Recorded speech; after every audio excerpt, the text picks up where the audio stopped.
अस्सलाम वालेकुम नाज़रीन। प्रोग्राम बिहाइंड द न्यूज़ सां गॾु मायावा जो मेज़बान मेराज हबीब। अमरीकी सदारती चूंडुनि में जो बाइडन व्हाइट हाउस जे वेझो पहुचण वारो आहे। हिन वक़्त ताईं जो बाइडन खे इलेक्टोरल वोट्स 264 मिली चुका आहिनि, जॾहिं त डोनाल्ड ट्रंप 214 वोटनि ते हिन वक़्त ताईं बीठल नज़र अचे पियो। मजमूई तरह सां 4 रियासतूं जिन जा जेको काउंटिंग जो जेको सिलसिलो आहे उहो उते जारी आहे, जिन मां 3 रियासतुनि में डोनाल्ड ट्रंप अॻिते नज़र अचे थो ऐं 1 रियासत में हिन वक़्त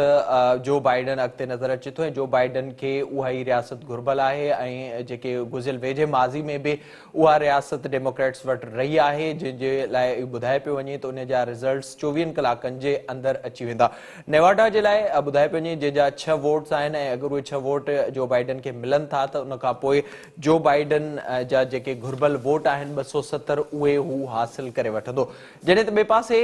जेका हिन वक़्तु सूरत हाल आहे उहा इंतिहाई दिलचस्प थींदी पई वञे। पेंसिल्वेनिया जे हवाले सां जिते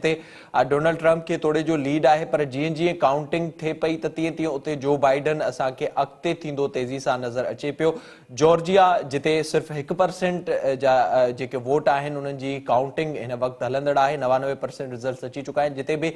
जेको फ़र्क़ु आहे उहो कुझु ई हज़ारनि ताईं वञी बचियो आहे। पेंसिल्वेनिया जे हवाले सां इहो ॿुधाए पियो वञे त उते बि जो बाइडन डोनाल्ड ट्रंप खे शिकस्त ॾेई सघे थो ऐं उतां जे बि जेके रिज़ल्ट्स आहिनि उन में तब्दीली अची सघे थी। हिन सॼी सूरत हाल दौरान डोनाल्ड ट्रंप पारां बार बार इहा कोशिश कई वई त कंहिं तरीक़े सां काउंटिंग खे रोकियो वञे। कुझु ई देरि पहिरियां डोनाल्ड ट्रंप पारां ट्वीट ज़रिए बि इहो ॿुधायो वियो त काउंटिंग खे रोकियो वञे, स्टॉप काउंटिंग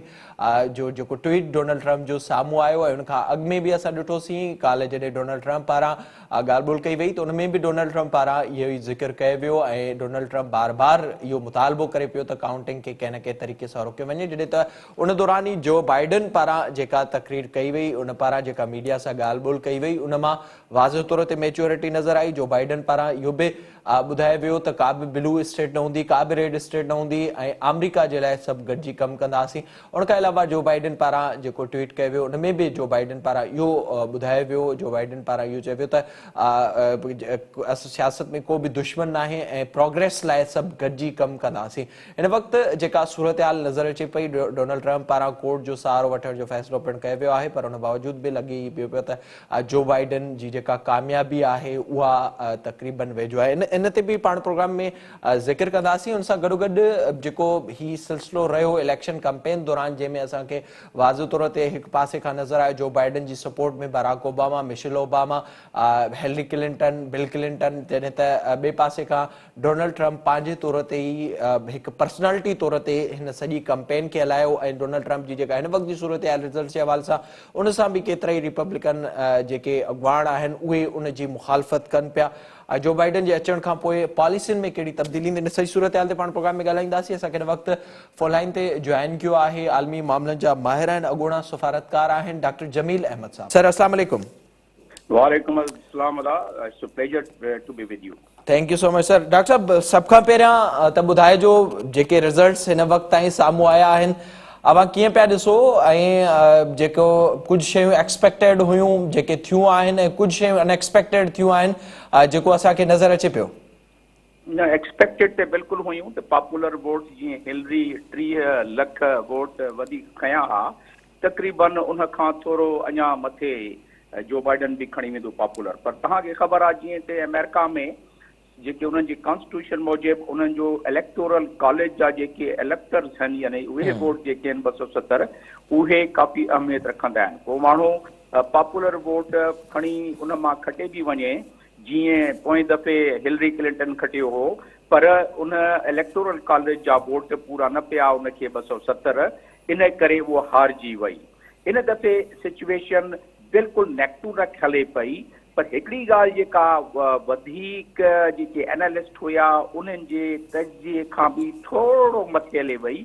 उहा हे त इलेक्टोरल कॉलेज जा वोट जेके डेमोक्रेट्स खे यानी बाइडन खे पिया, जीअं तव्हां ॿुधायो पिया 264, हाणे उनखे फ़क़ति खपनि 6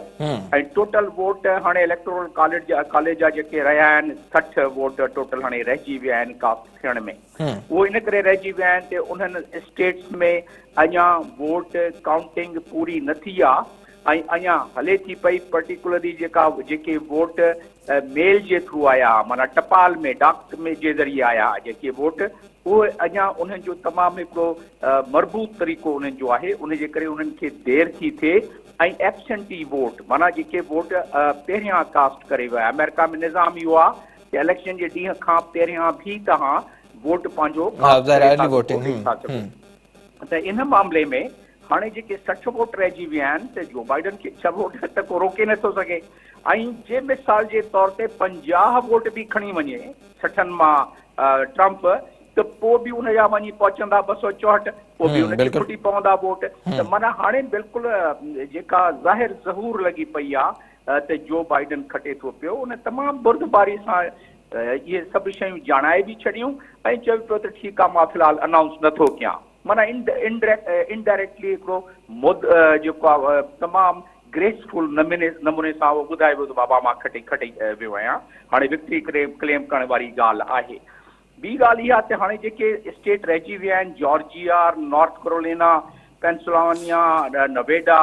ऐं अलास्का, इन मां ट्रम्प जेको आहे खटे थो पियो, पर जे खटे बि वञे इन मां ऐं इन मां पॉपुलर वोट इनखे मिली बि वञनि, पोइ बि जो बाइडन जी लीड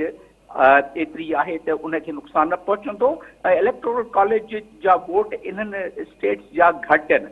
तव्हांजी नाज़रीन लाइ ॿुधाईंदो हलां त सभिनीनि खां वधीक इलेक्टोरल कॉलेज जा वोट 55 उहे कैलिफोर्निया जा आहिनि ऐं सभिनीनि खां घटि अलास्का जा 3 टोटल वोट आहिनि। त उन्हनि जी आबादी जे लिहाज़ सां उन्हनि पंहिंजे कॉन्स्टिट्यूशन जे मुताबिक़ इहे डिस्ट्रीब्यूशन ऑफ वोट रखिया आहिनि। पोइ उन्हनि जो ॿियो निज़ाम इहो आहे जेको प्रोविंसिस, असां पंहिंजी ज़ुबान में जेके आहे पंहिंजी ॿोली में प्रोविंस चवंदासूं, उन्हनि जी ॿोली में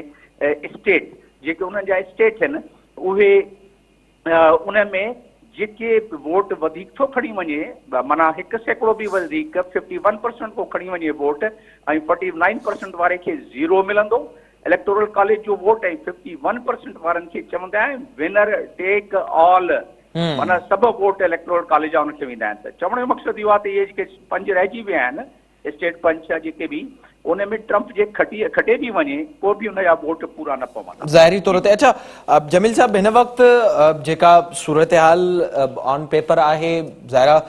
जी मां ज़िक्र कयो पिया नेवाडा जे हवाले सां उहा रही आहे डेमोक्रेट वटि ऐं उते हिन वक़्तु बाइडन अॻिते असांखे नज़र बि अचे पियो। पर जेको ॿियो मामिलो आहे पेंसिल्वेनिया जे हवाले सां, जितां जे लाइ इहो एक्सपेक्टेड हो त उते जेको आहे सख़्तु मुक़ाबिलो थींदो ऐं हिन वक़्तु उहो जारी बि आहे। उते जेको वोटनि जो फ़र्क़ु आहे उहो तक़रीबन 2 लख जे लॻभॻि असांखे नज़र अचे थो ऐं तोड़े जो जेका टोटल रिपोर्टिंग थी आहे 99% थी आहे, 11% अञा रहियल आहे जेका वञी करे 8 खां 10 लख जे लॻभॻि बीहे थी। त हाणे उतां जे वोटनि में अगरि फ़र्क़ु अचे थो, साॻे ई वक़्त में डोनाल्ड ट्रम्प पारां इहा बि धमकी ॾिनी वई आहे त हू कोर्ट जो सहारो बि हिन सॼे मामले ते वठी सघे थो। पोइ अवां सूरत हाल खे कीअं पिया ॾिसो ऐं छा एक्सपेक्टेड आहे ट्रम्प जे मिज़ाज जे हवाले सां, जहिड़े तरह जी उहो मुतनाज़िया शख़्सियत तौर ते हुनजो सदारती दौर रहियो, त उनखां पोइ छा एक्सपेक्ट करे सघिजे थो? न ट्रम्प त पंहिंजी हरकत करे वरिती न। अॼु माना सुबुह सवेर फजर जे टाइम ते ट्रम्प उन हिदायत ॾियण जी कोशिशि कई पंहिंजे इलेक्शन कमीशन खे, जेको नथो ॾेई सघे, त इहे वोट जेके आहिनि इन्हनि खे काउंटिंग बंदि कई वञे, छोजे मूंसां धोखो थियो आहे, मूंसां चीटिंग थी आहे, काउंटिंग बंदि थी वञे कई वञे। त उन में फॉरेन इलेक्शन जेके ऑब्ज़र्वर हुया, international observer of the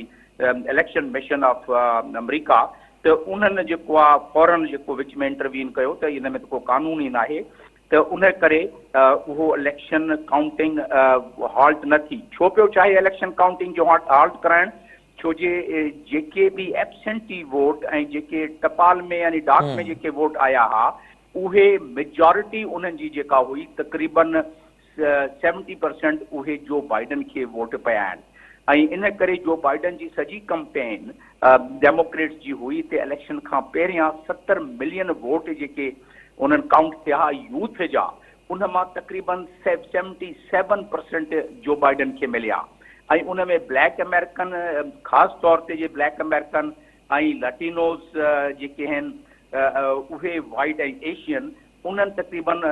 vote ॾिना इन खे खोड़सारा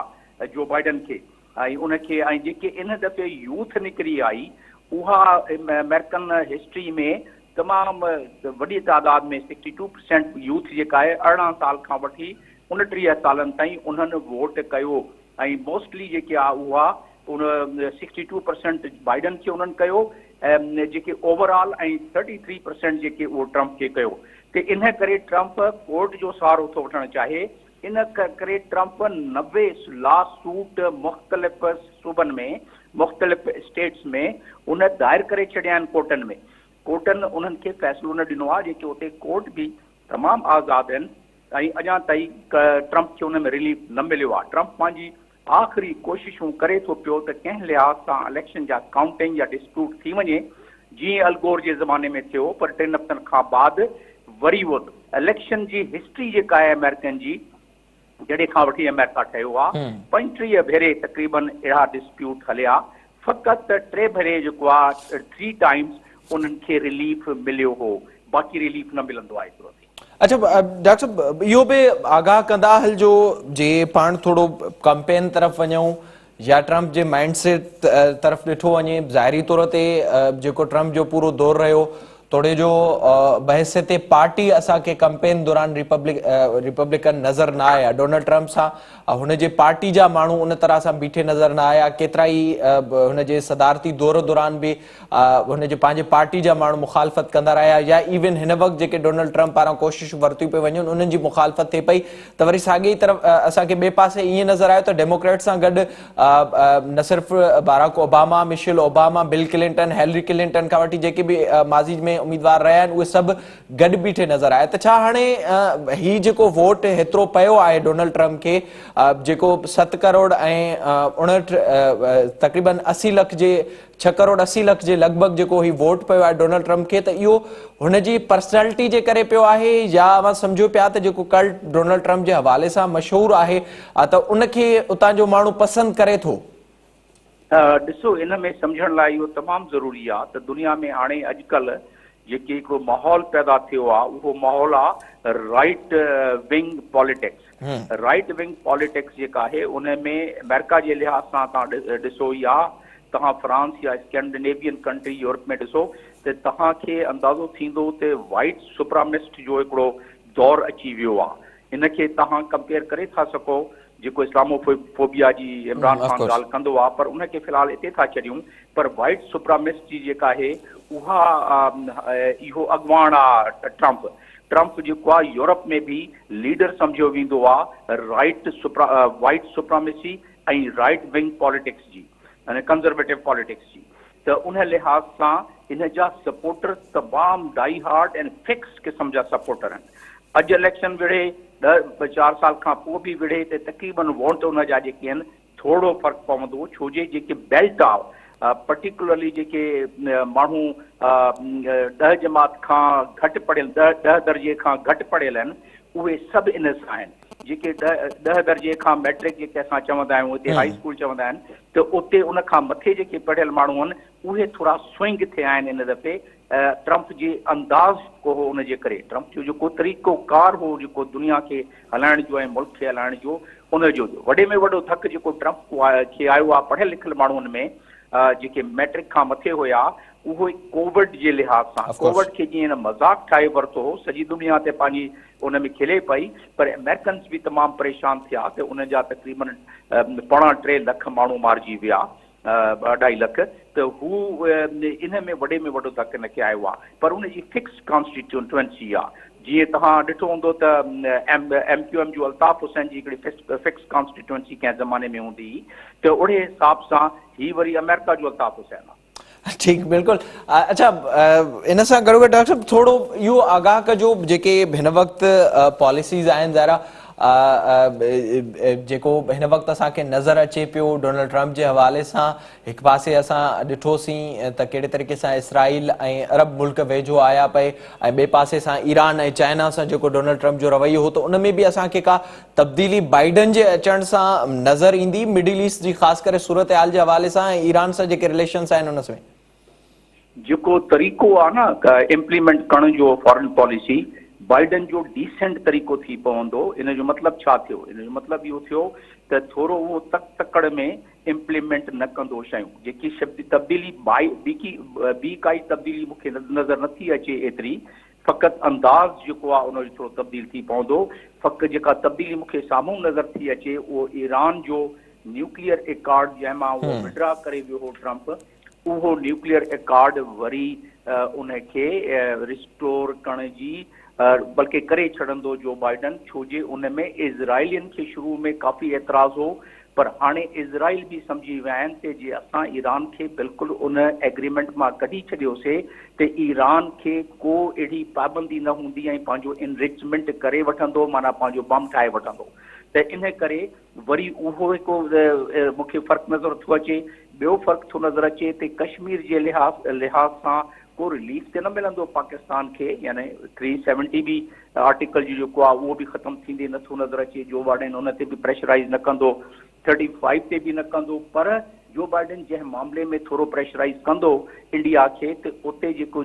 ह्यूमन राइट वायोलेशन आहिनि उन्हनि खे घटाइण में छो जो उन जा बयान इलेक्शन कैंपेन दौरान बि आया हुआ ऐं डेमोक्रेट्स ह्यूमन राइट्स वग़ैरह ते काफ़ी तवजो ॾींदा आहिनि उन खां अलावा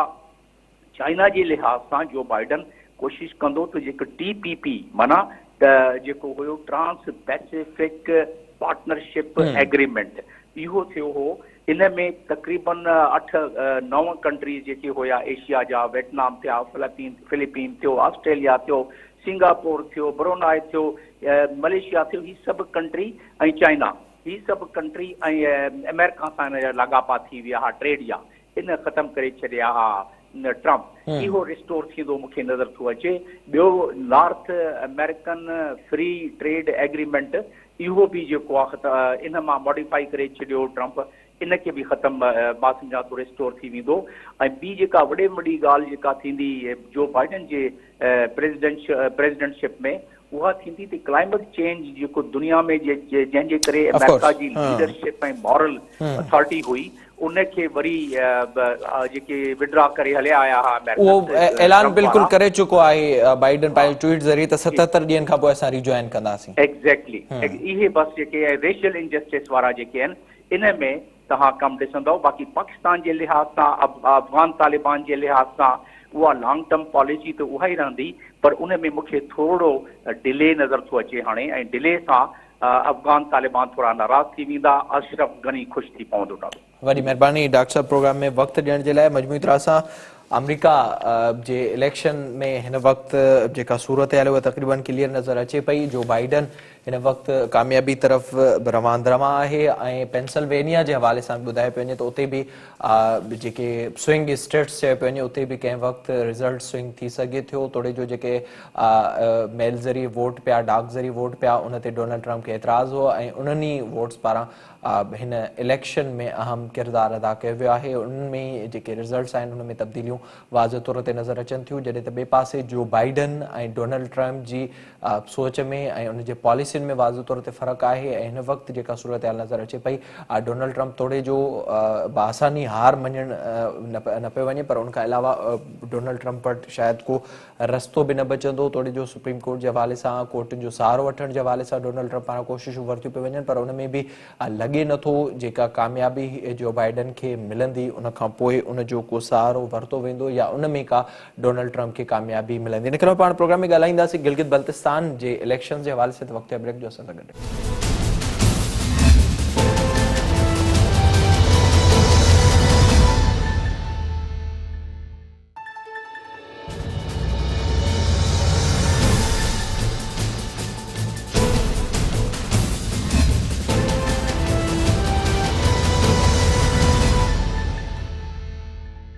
प्रोग्राम में हिकु भेरो ॿीहर भलीकार प्रोग्राम जे हिस्से में पाण ज़िक्र कंदासीं गिलगित बल्तिस्तान जे इलेक्शन जे हवाले सां जिते पीपी चेयरमैन बिलावल भुट्टो ज़रदारी केतिरनि ई ॾींहनि खां इलेक्शन कैंपेन में मसरूफ़ नज़र अचे थो त उते ई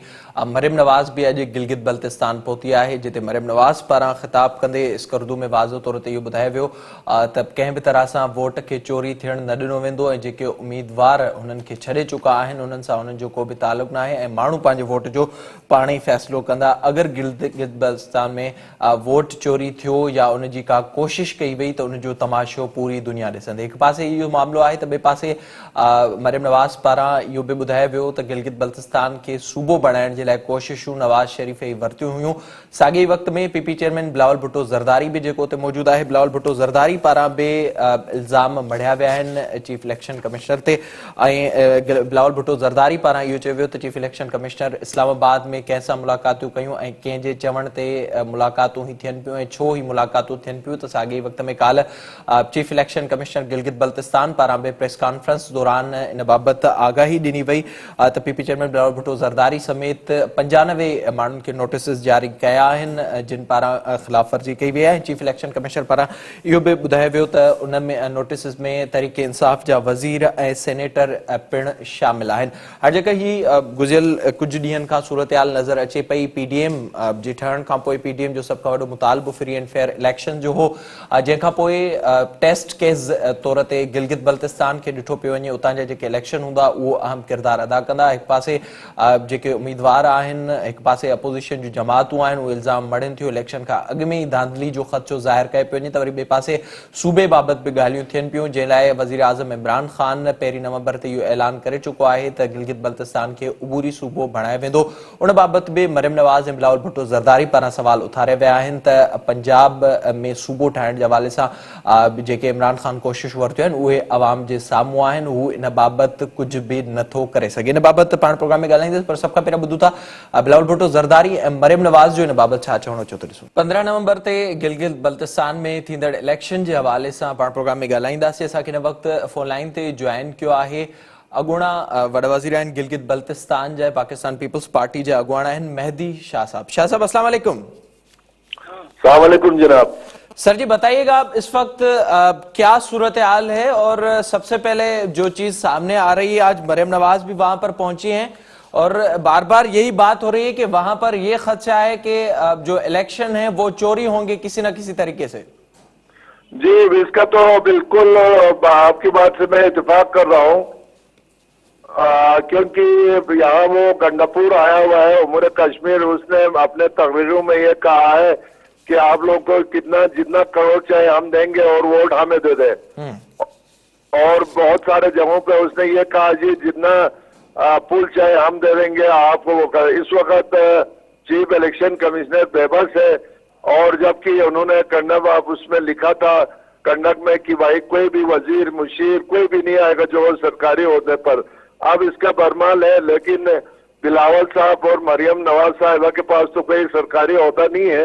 इसलिए वो तो आ सकता था। लेकिन जो इन्होंने वजीरों का जो वो किया है, ये अभी से इन्होंने धांधली, अगर इस बार अगर इस इलाके के साथ धांधली करे तो ये बहुत महंगा पड़ेगा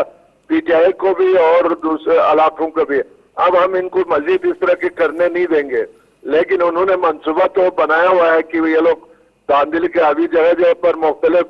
कहते हैं कि हम खंबे डालेंगे, हम वो करेंगे। तो मैं समझता हूँ उन्होंने धांधली का जो मंसूबा बनाया है वो तो बनाया, लेकिन हम कामयाब होने नहीं देंगे क्योंकि आवाम का रुझान हमारे तरफ है।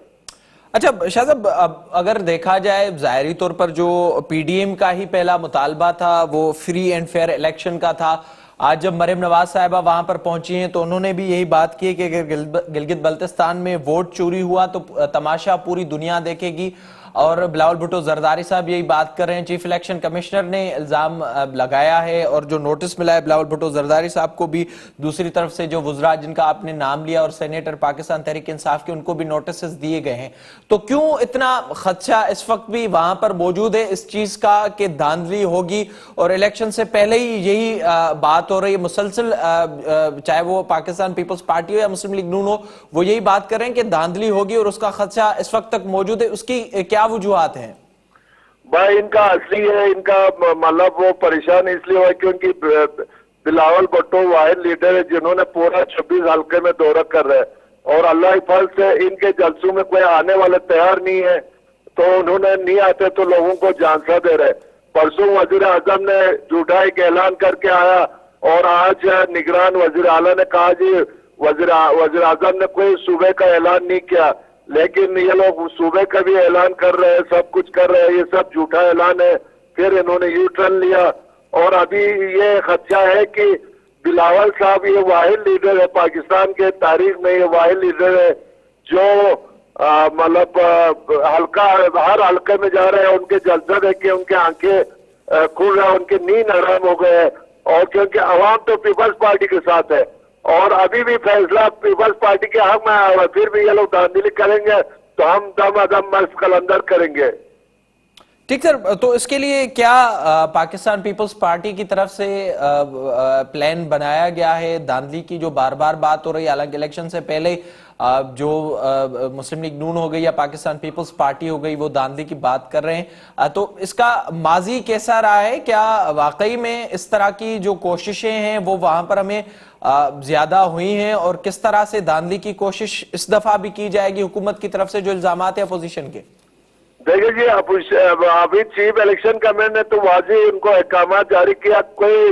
मतलब सेनेट का चेयरमैन, वाइस चेयरमैन, स्पीकर, कोई भी वजीर जो पोर्टफोलियो जिनके पास है उनको दाखिला बंद किया हुआ था। अब ये अमीनुल्लाह, वो अमीन गंडापुर जो है ना, वो बदमाशी करके इधर आया हुआ है। तो अभी मुस्लिम लीग वालों ने उस दिन चीफ इलेक्शन कमिश्नर के दफ्तर में धरना भी दिया था और उन्होंने चीफ इलेक्शन कमिश्नर को मुस्तफी होने का मुतालबा किया और हम लोगों ने पिटीशन दायर किया हुआ है। आजकल में हम देखते हैं अगर पिटीशन अदालत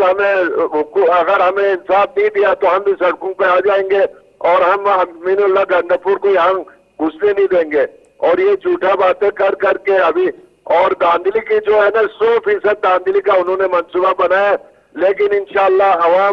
अवाम उनको धांधली करने से रोकेगा, अवाम की ताकत से हम रोकेंगे। अच्छा, आखिर में शाह साहब, जो इस वक्त बार बार बात हो रही है, थोड़ी देर पहले भी बिलावल भुट्टो जरदारी साहब ने जो बात की उसमें भी उन्होंने कहा है कि सूबे का जो स्टेटस है वो पाकिस्तान पीपल्स पार्टी देगी। मरियम नवाज ने आज कहा कि नवाज शरीफ ने कोशिशें की थी और वही सूबे का स्टेटस गिलगित बल्तिस्तान को देगी, जबकि खान साहब 1 नवंबर को वहां पर अबूरी स्टेटस दे चुके हैं सूबे का गिलगित बल्तिस्तान को, जिसको अपोजिशन की तरफ से अपोज किया गया है। तो इस हवाले से बताइएगा कि पहले कोशिशें ये क्यों नहीं की गई पाकिस्तान पीपल्स पार्टी या मुस्लिम लीग नून की तरफ से, जो अब बातें हो रही है इलेक्शन में?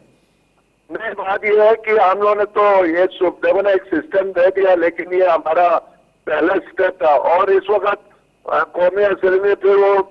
नेशनल उसमें मीटिंग में ये तय हुआ था कि जी जब वहाँ असेंबली बनेंगे तो असेंबली करारदाद पास करेंगे, उसके बाद ये सूबे का ऐलान करेंगे। तो उन्होंने पहले ऐलान किया, बाद में अपने ट्विटर पे उसने डिलीट कर दिया और उसी से जाहिर होता है कि इसने ऐसे ही इमारत मार के किया। लेकिन सूबा बनेगा तो हमारा असेंबली बनने के बाद असेंबली से करारदाद जाएंगे तब सूबा बनेगा, अबूरी सूबा। बहुत शुक्रिया आपका प्रोग्राम में वक्त देने के लिए। मेहदी शाह असा गड